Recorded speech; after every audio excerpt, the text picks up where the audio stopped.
Okay, let's face it, Howard, you were an old hippie. Okay. I take that as a compliment. Okay. Yes, you're absolutely right. So, and tell us about the first time you met Bob Dylan. What were you doing? I mean, in your life. The first time I saw Bob Dylan was at the Newport Folk Festival.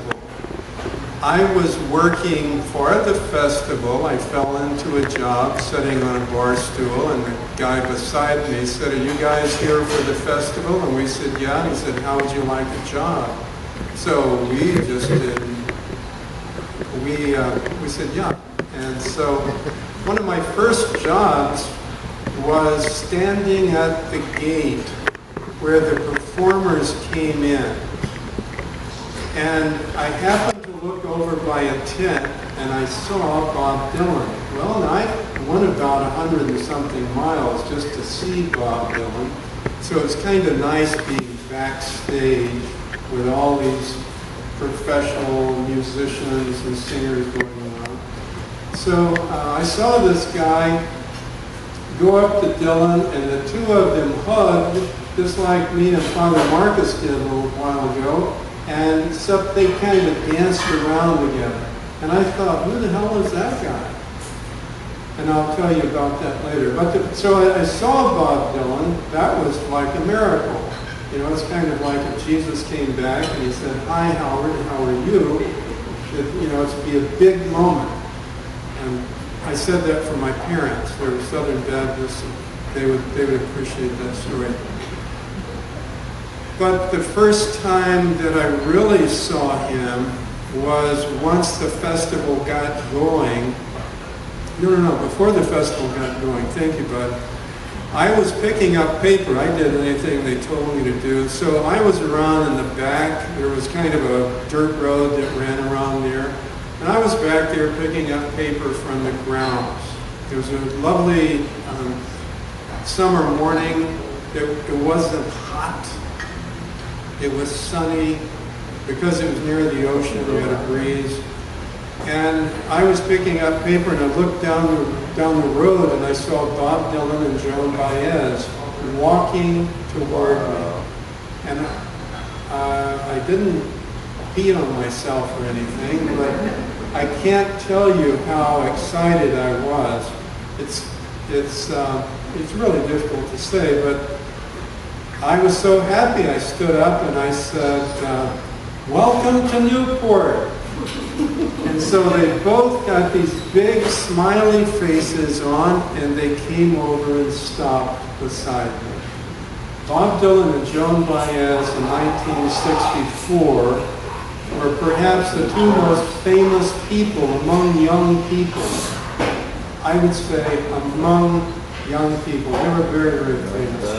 And so I forgot exactly the exchange, but being close to them was really heaven.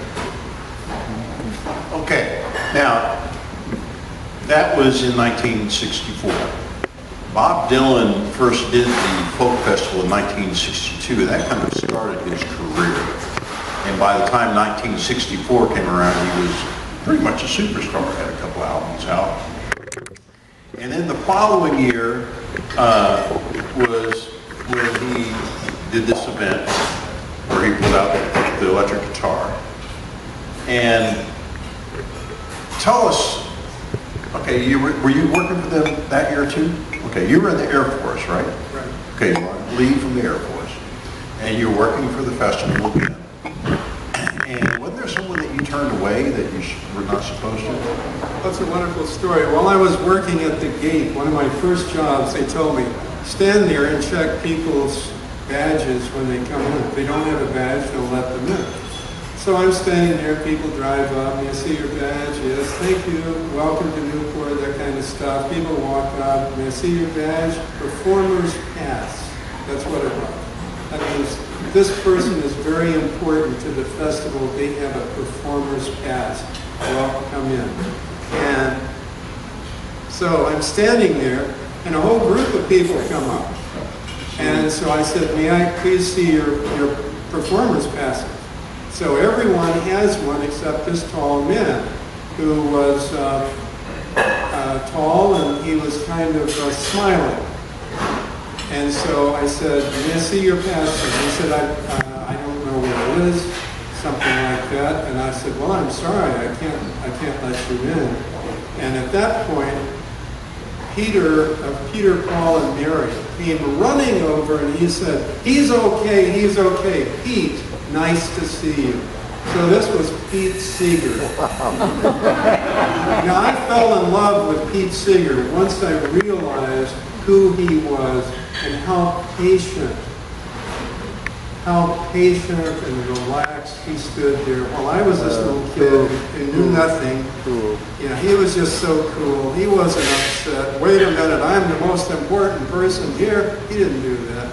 He just stood there. Real deal. And when I got back to the Air Force, by the way, I was in an intelligence squadron. We did top secret stuff. And I remember remarking to Sergeant Nelms, a wonderful man, and I said, Pete Seeger is one of the most amazing men I've ever met. He said, well, he's a communist. And I said, if Pete Seeger is a communist, the whole world should be communist. I shouldn't have said that. For those of you who don't know, Pete Seeger is the one that founded the Newport Folk Festival. So Howard wasn't going to let him get in the door. So anyway, Bob Dylan got up on stage, and like I said, he had an amplified band, and he had an electric guitar, and started playing. Like I said, part of the group were booing him, and some of them were applauding him. Rumor has it that Pete Seeger was running around looking for an axe because he wanted to chop the cables to shut him off. So tell us about that. Tell us your experience as far as what you experienced. Thank you very much. When I was talking with Kevin a few minutes ago, he said I'm a huge fan of Bob Dylan. Well, Kevin and I clicked right away. Secondly, I want to take a moment just to say, Cal, thank you very much. Thanks for being here. This event is his idea, and then he discussed that with Chuck Dodson, who is back here, and with Bud Kinney, and so we're doing this tonight because of Cal's idea. But Bob Dylan, I was dating a girl who was there. Her father was a very famous harmonica player, and so she had a press pass for the down close to the stage area, and she got me in. So we're down in the front. Bob Dylan was about as far from me to Chuck Dodson back there. He was up on the stage, we were down in the front. And during the afternoon, he had played something, because I remember him wearing a green and white polka dot shirt, if I'm not mistaken. But when the evening hours came on, Dylan came out on the stage. There were 50,000 people sitting in this great field area with tents and chairs and everything, and lights on the stage, and sound equipment everywhere. And Dylan came out on the stage, and he was wearing, I think, a black leather jacket, and I'm not sure if he had on leather pants or not, but he had just a regular plain shirt on, and he had an electric guitar.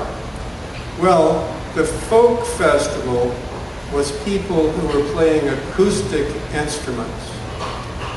I don't think anybody was playing electric, though I do remember Paul Butterfield Blues Band was playing electric, but I don't remember if that was in 64, maybe 65 to 66. But Dylan came out, and I think he played I Ain't Gonna Work on Maggie's Farm No More. Okay, that was the first one that he hit, and that was kind of an electric song. And I interpreted that as that he wasn't going to be in the protest movement. He wasn't going to be doing the kind of stuff that he became famous for. I'm not sure if that was what he meant in the song, but that's the way I interpret it. He's doing something different than he has been doing. So they come out and they start playing. That's kind of a fast song. And the crowd's not real excited about this because they're wanting this guy to come out who looks like he just hitchhiked off of just got off of a train rolling through town, and he's got old raggedy ass clothes and he's got an old guitar, because that's the story he built up about himself, right? So here he is suddenly, after I think this is July, can't remember whether if he went to England after that or before, but here he comes playing electric guitar. He doesn't look like some country guy just got off a train. He looks like somebody just came down from Chicago or something. And he's playing electric guitar, band is playing behind him, and they do a hell of a number. It's an electric experience. The feeling in the room, like the lady I was with, she loved it, right? I didn't like it. I was heartbroken that the man I'd been idolizing for years was doing something I didn't want him to do. And a lot of people felt the same way. So they played that song and a couple more songs, and then they just kind of unplug themselves and walk off the stage. Well, have you ever been in a group where you felt like there was going to be fighting starting? I'm serious. I mean, there was going to be like serious hostilities about to break out. I can tell you from my memory, and I don't have a perfect memory, but I remember thinking that there might be a real explosive thing happen any second. Actually, he inspired me to do a lot of research on this. And actually what happened is he went off the stage, and the organizer, his name's Bruin, of the festival, said, they're getting ready to riot. He said, I'm telling you, you need to get back out there with him and do an acoustical piece. He didn't have an acoustical guitar with him, so he borrowed one. And he came out on stage, and he said, oh, I've got the wrong harp. I need an E harp. Anybody got an E harp? All of a sudden, all these harmonicas start flying on stage. Now tell them about you. Well, I was sitting there, and I started playing the harmonica because of Bob Dylan. And I had a G harp in the key of G. And I still, today, I play the harmonica every so often. I carry one with me all the time, whether I play it or not. It's like my blanket, my security blanket. And so I couldn't do anything with the G harp, but there were harmonicas going up on the stage. He picks the E harp up and he puts it in his rack, and then he starts playing It's All Over Now, Baby Blue. And I almost started singing it, but I won't. Thank God I didn't. Okay, let's see. So he plays that, and I don't think he played anymore. I don't remember. First he played Mr. Tambourine Man, then he played. Oh, did he? Then he played It's All Over Now, Baby Blue. Okay, so he played Mr. Tambourine Man first. I love that song. It's a great song. When I was in the Air Force, Westover Air Force Base, when I first heard Dylan, I won't repeat the profanity I yelled down the hallway to David Decker from Norman, Oklahoma, University of Oklahoma, when I tried to tell him to turn that music down because he had it up real loud. I won't offend you with that. But later I came to be such a fan of Dylan's that I memorized all those songs. We just listened to them over and over and over. So when I would be going around the Westover Air Force Base, I would be singing Mr. Tambourine Man, and Oxford Town, and Masters of War, and A Hard Look at the Fall. because that was my life. That was really what was happening. Now, there's probably, especially the younger people,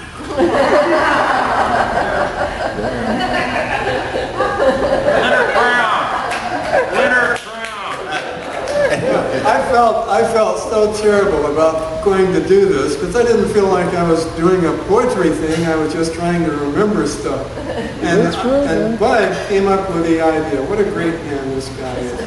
He came up with the idea of interviewing me. So he's. So anyway, I'm not done with you.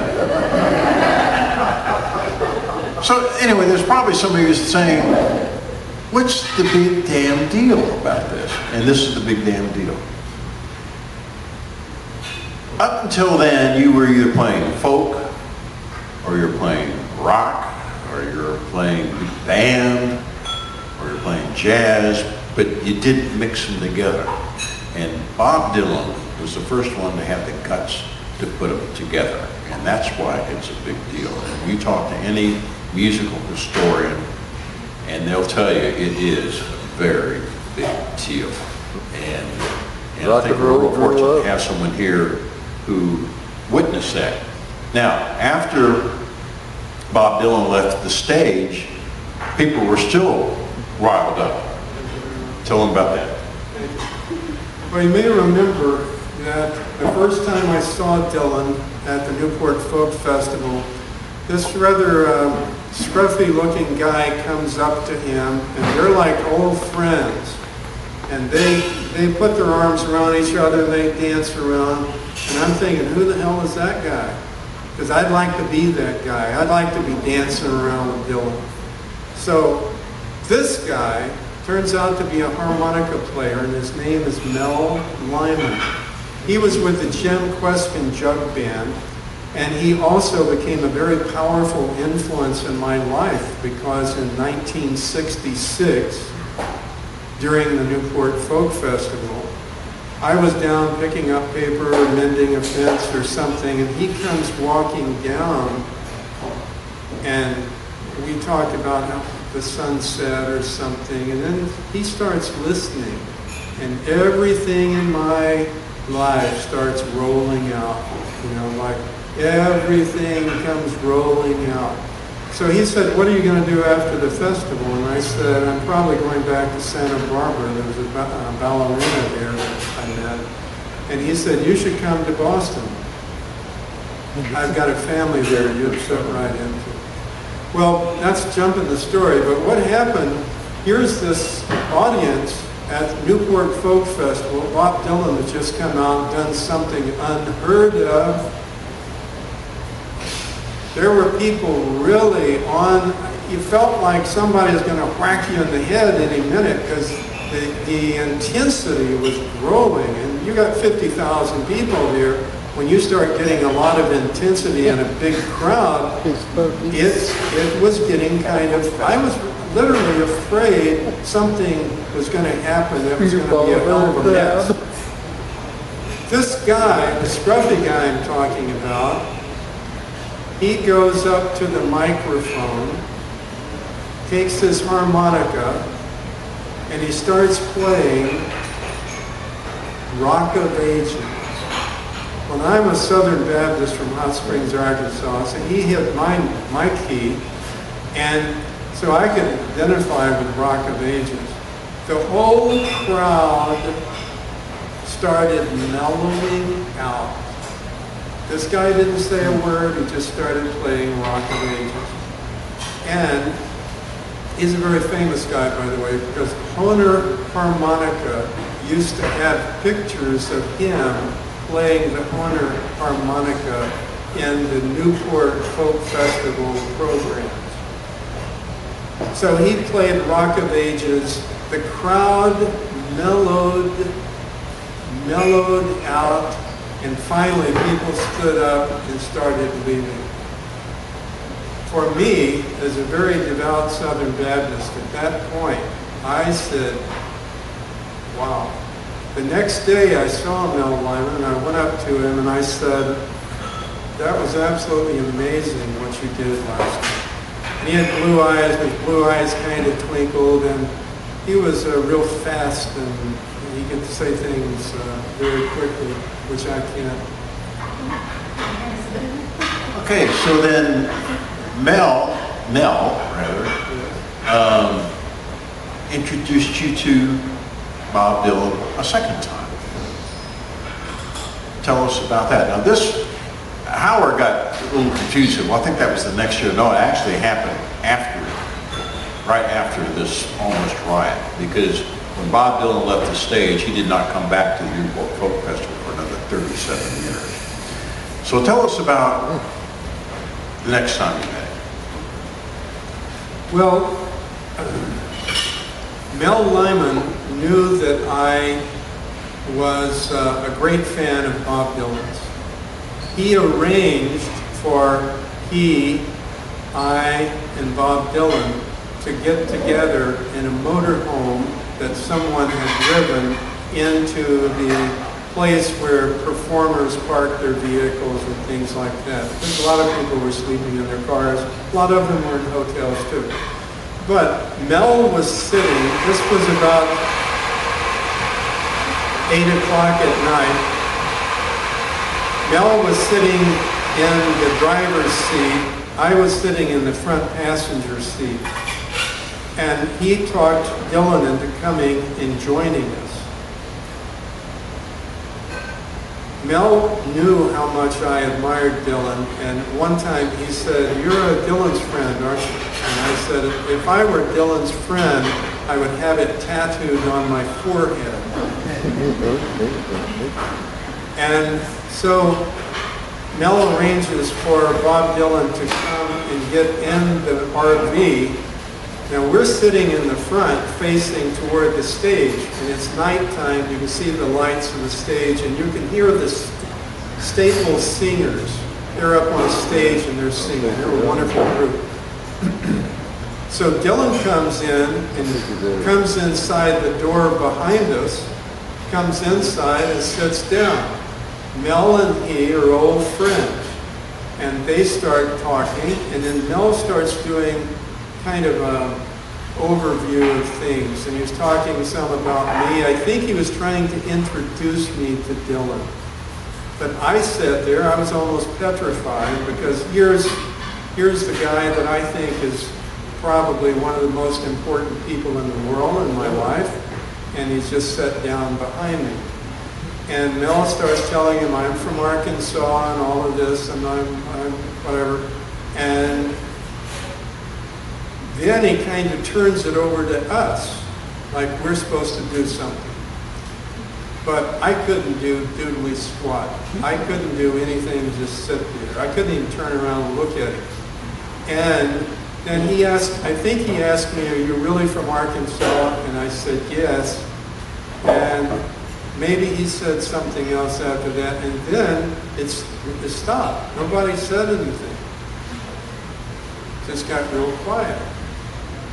And so the Staples singers were singing. You could hear them with the loudspeakers. And Mel doesn't say anything. I don't say anything. Dylan doesn't say anything. So we sit there for 10 or 15 minutes. Nobody says anything. Then he said something, "Gotta go." So he took off. So that was my introduction to Bob Dylan. Now remember, Bob Dylan just got booed off stage, so yeah, I think he had a lot on his mind. Thank you, Howard. That was interesting. Thank you.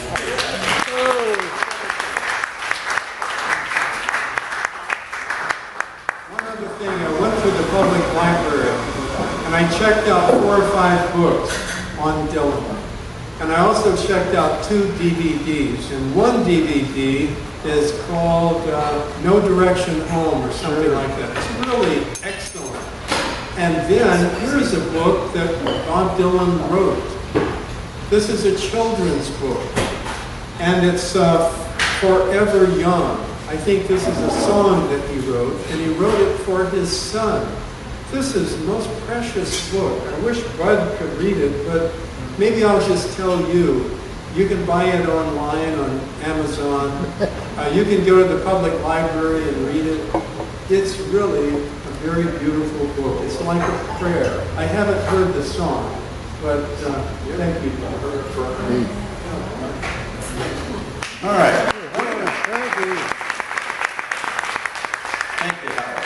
We're going to take a little break, but before we do, I want to tell you, Kai asked people during her program, what happened to you this week? Everybody, just tell us something that's important that happened to you. Well, the big thing for me was my books came in the mail, but I said the most important thing I did this week is I went and saw a documentary that Chuck Dodson produced. It was about Walter Norris, who is, or was, probably about the best piano player in the world. And the reason I bring this up, other than I want to promote this, if you ever get a chance to see this documentary, it's a long documentary, but it goes by real quick. It's wonderful. This is what I got from it. And Chuck really changed something in me. And that's quite a compliment for anyone. You know? And this is what I got from it. Walter Norris would practice 6, sometimes 8 hours a day. Okay? I mean, he played the piano all the time. In fact, one of his wives said, it's kind of nice when maybe he'll stop for a while and he'll talk to me, you know. But this is what I got from this.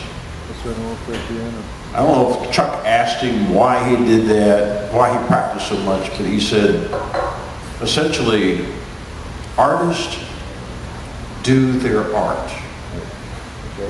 And practicing is doing your art.